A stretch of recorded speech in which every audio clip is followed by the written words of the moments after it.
بسم اللہ الرحمن الرحیم۔ نظام چینل کے معزز سامعین السلام علیکم۔ ویڈیو شروع کرنے سے پہلے آپ دوستوں سے ایک چھوٹی سی گزارش۔ دوستوں، اگر آپ میرے چینل پر نئے ہیں اور آپ نے ابھی تک میرے چینل کو سبسکرائب نہیں کیا تو سبسکرائب کریں اور ساتھ میں لگے گھنٹی کے بٹن کو ضرور دبائیں تاکہ ہر نئی ویڈیو کا نوٹیفیکیشن آپ دوستوں تک سب سے پہلے پہنچ سکے۔ چلیے دوستوں، بڑھتے ہیں اپنی آج کی سٹوری کی طرف۔ مجھے پانی کا جو گلاس دیا گیا تھا، میرے سر سے بہنے والا خون میری ناک سے ہوتا ہوا سیدھا اس میں گر رہا تھا اور پانی کا رنگ خون جیسا ہو چکا تھا۔ میرا نام کشور ہے، میں لاہور جلو پارک کے علاقے کی رہنے والی ہوں۔ ہم 2 بہن بھائی، ایک بھائی اور ایک بہن تھے۔ میرے والد صاحب جلو پارک میں ہی گریڈ 4 کے ادنیٰ سے ملازم تھے۔ ان کی تنخواہ سے تو گھر کا گزارا ممکن نہ تھا، لہٰذا وہ پارک کے اندر مختلف چیزیں بھی بیچا کرتے جس سے ہمارا دن کا خرچہ پورا ہو جاتا اور گھر کا چولہا جلتا رہتا۔ جب میری ماں پھیپھڑوں کے مرض میں مبتلا ہو کر انتہائی لاغر ہو گئی، مجبوراً ان کو ہسپتال لے جانا پڑا۔ ہسپتال کے اخراجات کو پورا کرنے کے لیے ہم دونوں بہن بھائی بھی والد صاحب کے ہمراہ محنت مزدوری کرنے لگے تھے، مگر اس کے باوجود بھی اتنا نہ کما پائے کہ والدہ کا علاج جاری رکھ سکے، تو مجبوراً میرے والد نے سرکاری ملازمت سے ریٹائرمنٹ لے لی اور ریٹائرمنٹ لینے پر ان کو جو 3 لاکھ روپے کا فنڈ ملا وہ انہوں نے والدہ کے علاج معالجے پر لگا دیا تھا۔ اتنے اخراجات کے باوجود بھی میری والدہ صاحبہ کی طبیعت میں کوئی بہتری نہ آئی، البتہ سسک کر مرنے کی بجائے وہ ہسپتال میں انتہائی پرسکون حالت میں اس جہان فانی سے کوچ کر گئی تھی۔ والدہ صاحبہ کی موت کے بعد میرا چھوٹا بھائی گھر میں رہتے ہوئے ڈرتا تھا اور میں چونکہ جوانی کی دہلیز پر کھڑی تھی تو مجھے والد صاحب اکیلے گھر نہیں چھوڑ سکتے تھے، لہٰذا والد صاحب ہم دونوں بہن بھائیوں کو اسکول سے واپس آنے کے بعد سیکنڈ ٹائم اپنے ساتھ جلو پارک لے جاتے۔ والد صاحب اور بھائی وہاں سردیوں میں قہوہ یخنی والا سوپ، چائے اور گرم انڈے، جبکہ گرمیوں میں لیمن سوڈا، املی اور آلو بخارے کا پانی اور شکنجبین وغیرہ بیچتے اور میں وہاں ایک لائٹ کے نیچے روشنی میں بیٹھ کر پڑھتی رہتی۔ میں چونکہ جوانی کی دہلیز پر قدم رکھ چکی تھی، لہٰذا اس نادان عمر میں عام لڑکیوں کی طرح مجھے بھی لڑکوں میں دلچسپی پیدا ہونے لگی اور اپنی دوسری سہیلیوں سے سن کر میرا بھی دل چاہنے لگا تھا کہ میرا بھی بوائے فرینڈ ہو۔ مجھے یاد ہے جب کالج میں میرا پہلا دن تھا،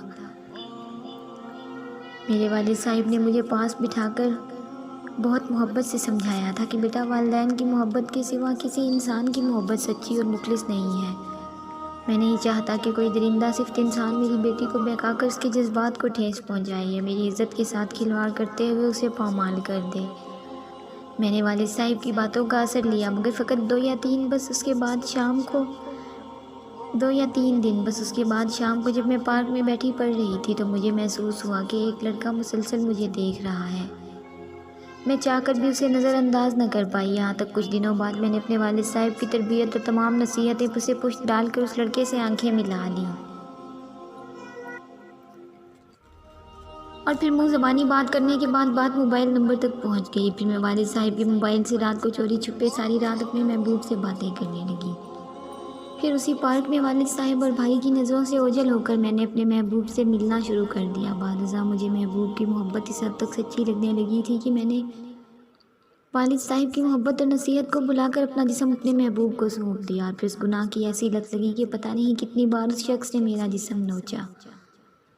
بعد ازاں جب میں نے اس سے ضد کی کہ وہ مجھ سے نکاح کرے تو اس نے ٹال مٹول سے کام لینا شروع کر دیا۔ جب میں نے اس کے تمام بہانے رد کر دیے تو اس نے کہا کہ وہ اس بات سے ڈرتا ہے کہ کہیں میرے والد کورٹ میرج کے بعد اس پر کیس نہ کر دیں، لہٰذا میں نہیں کر سکتا۔ بصورت دیگر میرے والد صاحب کو راہ سے ہٹانا ضروری ہے۔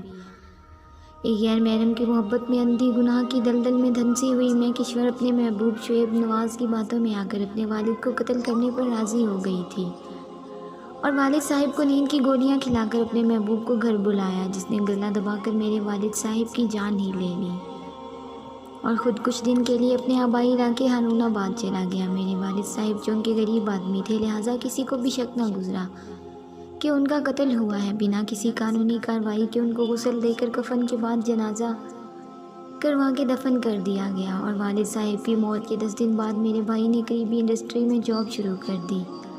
میں نے اپنے محبوب سے رابطے بحال کرنے کے لیے ایک بار پھر بھائی گھر سے نکلا تو میں بھی شعیب نواز کے ساتھ نکل کر فرار ہو گئی تھی اور ان کے آبائی گاؤں پہنچ گئی جو پنجاب کی آخری حدود ہارون آباد میں آتا۔ وہاں جاتے ہی شعیب کے گھر والوں نے مجھے قبول کرنے سے انکار کر دیا۔ مجبوراً میرے محبوب نے گاؤں کے اپنے کسی قریبی دوست کا گھر مانگا جس میں مجھے کچھ دن رکھ سکے، مگر اس کے دوست نے گھر دینے کے عوض میرا جسم مانگ لیا تھا۔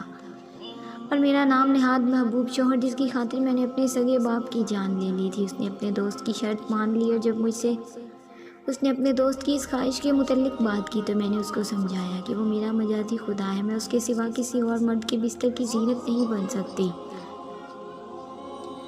اس کے جواب میں شعیب نواز نے مجھے میرے باپ کی میرے ہی ہاتھوں موت کا حوالہ دیتے ہوئے کہا کہ جو اپنے محافظوں کو اپنے ہاتھوں سے مار دے ان کا جسم پھر غیر اسی طرح سے نوچتے ہیں۔ جب میں کسی بھی صورت میں شعیب نواز کے دوست کی ہوس مٹانے پر راضی نہ ہوئی تو اس نے مجھے مارنا شروع کر دیا، اور اتنا مارا کہ میں بے ہوش ہو گئی، اور حالت بے ہوشی میں بھی اس نے میرا جسم اپنے دوست کو تحفے میں دے دیا، اور اس کے دوست نے اپنی ہوش مجھ پر بجھا لی۔ اس کے بعد شعیب کا کردار کھل کر میرے سامنے آ گیا تھا، اس نے دلال بنتے ہوئے پیسوں کے عوض مجھے بیچنا شروع کر دیا۔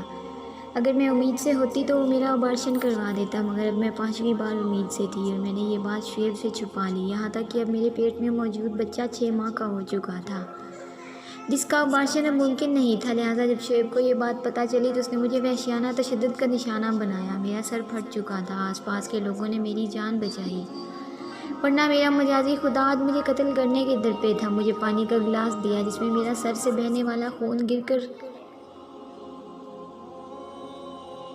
اس کا رنگ بھی سرخ کر چکا تھا، رو رو کر میری ہچکیاں بن چکی تھی، میرے جسم سے درد کی ٹھیسیں اٹھ رہی تھی۔ میرا محبوب جس کے کہنے پر، جس کی خاطر میں نے اپنے سگے باپ کی جان لی تھی، اس نے آج لوگوں کے سامنے مجھے جسم فروش عورت کہہ کر طلاق دے دی، اور میرے پیٹ میں موجود بچے کو اپنا ماننے سے انکار کر دیا۔ گاؤں کے کچھ رحم دل لوگ میرے علاج معالجہ کے بعد مجھے دارالامان بھیجنے کا فیصلہ کر چکے تھے۔ اس وقت میں ہسپتال میں اپنے زخموں پر مرہم پٹی کروا رہی ہوں، مگر اپنی اس آپ بیتی کو سنانے کے بعد میں ایک بات کی قائل ہوں کہ غیر محرم کی محبت عذاب ہے۔ امید ہے دوستو آپ کو یہ چھوٹی سی موٹیویشنل سٹوری پسند آئی ہوگی۔ اگر آپ کو ویڈیو پسند آئے تو اسے لائک اور اپنے دوستوں کے ساتھ شیئر لازمی کریں، اور اگر آپ میرے چینل پر نئے ہیں تو چینل کو سبسکرائب بھی لازمی کریں۔ ملتے ہیں ایسے ہی نیکسٹ ایک موٹیویشنل سٹوری میں، تب تک اپنا خیال رکھیں اور دعاؤں میں یاد رکھیں۔ اللہ حافظ۔